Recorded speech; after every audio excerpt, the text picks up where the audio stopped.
Today I'm really doing 2 wastes of the week to make up for last week and this week. This week the Senate is considering legislation that funds a number of agencies, including the National Science Foundation. When Congress created the National Science Foundation, the agency's goals were to promote progress in science, help secure our national defense, and advance national health, prosperity, and welfare. A great goal. And I'm not here today to question the validity of the National Science Foundation. There's no question that research funded by the NSF has led to remarkable discoveries, and that the majority of the work they do, their research, is worthwhile. However, thanks to the work started by my former colleague, Senator Tom Coburn, it has now become clear that the National Science Foundation has funded some research that truly falls in the category of a waste of taxpayer dollars, either because the research has questionable benefit or because it is research that should more appropriately be conducted by the private sector or perhaps doesn't even need to be conducted. Now, last year I highlighted one example of the NSF's waste: Swedish massages for rabbits. Yeah, you heard me right, Swedish massages for rabbits, to see whether or not after a vigorous workout, a massage would make them feel better. First of all, I think we all know the answer to that question. We're out in the yard working, the back's a little stiff. Would a massage make you feel better? But do we need to spend taxpayers' money to do a research and then grab some animals as the subjects in order to come to that conclusion? That was in the several hundreds of thousands of dollars. But those are taxpayer dollars. I mean, if some university or some researcher wants to do that kind of thing, obviously they're entitled to do so. But the National Science Foundation, is that what this was created for? Well, I'm not going to go into all the details of that because we have done that before. But I was also down here talking, and by the way, these are all documented. Inspector General's, the Government Accountability Office goes in and does audits, and they look at how money is spent, and then they report this back to us. And when we look at this and say, how in the world did this ever get approved? I mean, who agreed to spend this kind of money on this kind of research project when we are running deficits, when we are deeply in debt here as a nation? Is this a wise way to spend hard-earned tax dollars? And so we're trying to bring these to the light here in a transparent way so that our members will say, let's crack down on this kind of stuff. I mean, I don't want to go home and tell my constituents that their tax dollars are going for this kind of stuff. And we had another example several months ago about whether, you can't make this stuff up, whether or not if people are hungry, they're more disposed to be a little curt or a little angry with their spouse. Somebody came up with the idea that let's test this out. And the expenditure there was considerable for this research. Can't remember exactly what it was right now, but they gave husbands and wives voodoo dolls in a bunch of pins.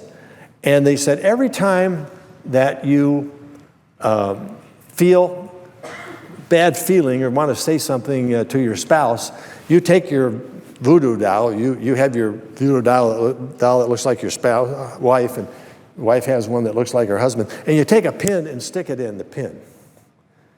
And then you look at whether or not and when you did this, you were asked the question, were you hungry at the time? And if you were hungry at the time, they said, count all the pins and say, well, okay, we've proven the fact that if you're hungry, you're more likely to be upset with your spouse than if you're not hungry.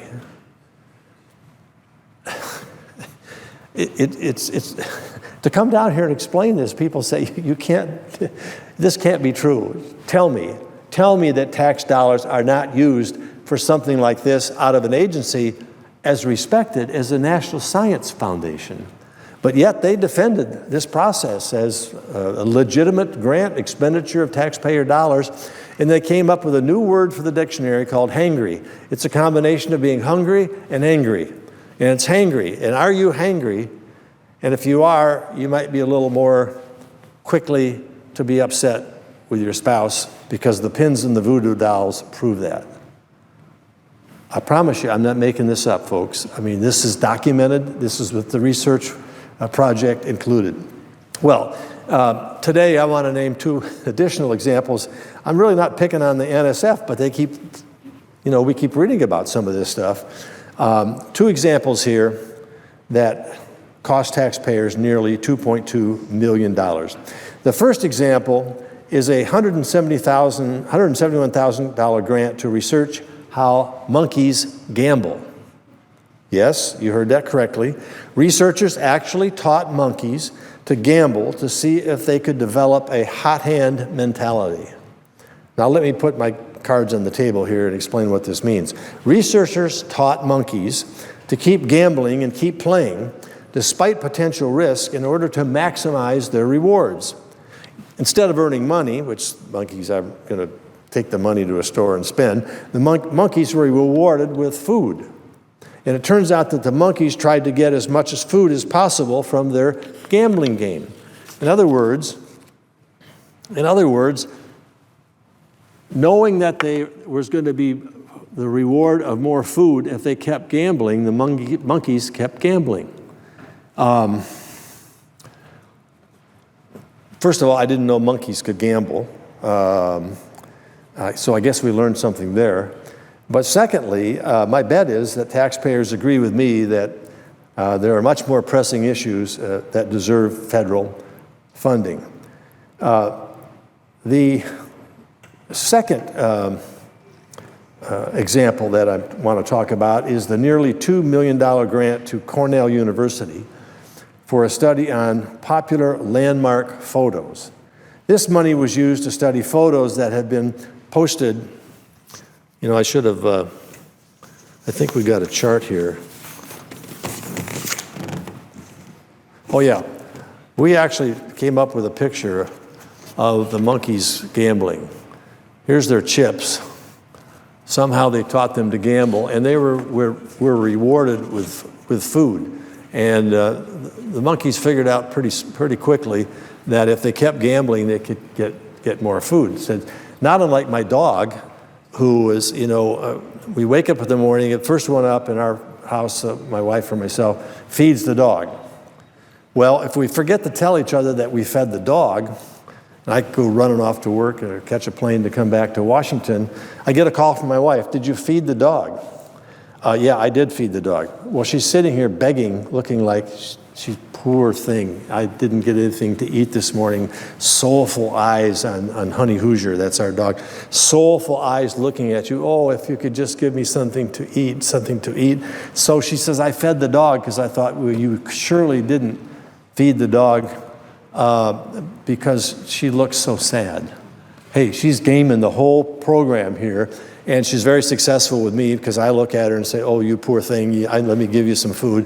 And then my wife comes out later and says, "I fed the dog. I hope you didn't feed her again." So the dog, anyway, the animals figure it out pretty quickly. And I don't know what this leads to as a conclusion. All I know is why should the taxpayer be paying for stuff like this? I mean, these are kind of fun things maybe to do for somebody if they want to do them, I suppose.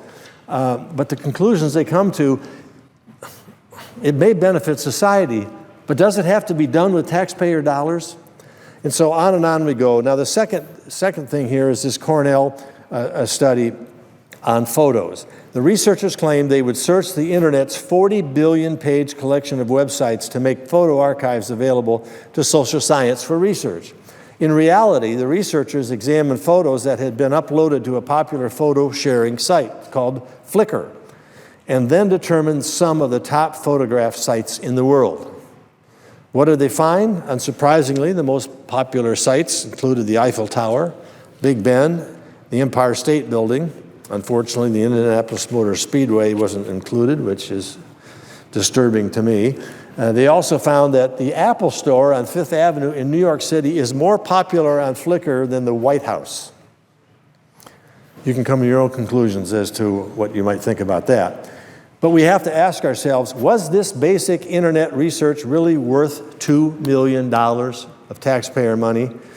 The researchers said, yeah, it is, because that work could help with online travel guides and improve social media sites' ability to guess where a photo was taken. Helping improve online travel guides and social media geolocation services is not exactly part of the NSF's original mission, which I read to you. So what can Congress do about these kind of things? Well, one problem with Congress' inability to crack down on wasteful spending is a lack of transparency, and what we're doing here is being transparent. We are exposing to my colleagues, we are exposing to the American public the kind of waste that is going on with their hard-earned tax dollars. They send to Washington thinking, oh, well, it'll be invested in building new roads or building infrastructure or providing for our military, for defense, or the VA, the veterans who come home that need support. No, it goes to grants that go to these kind of crazy things.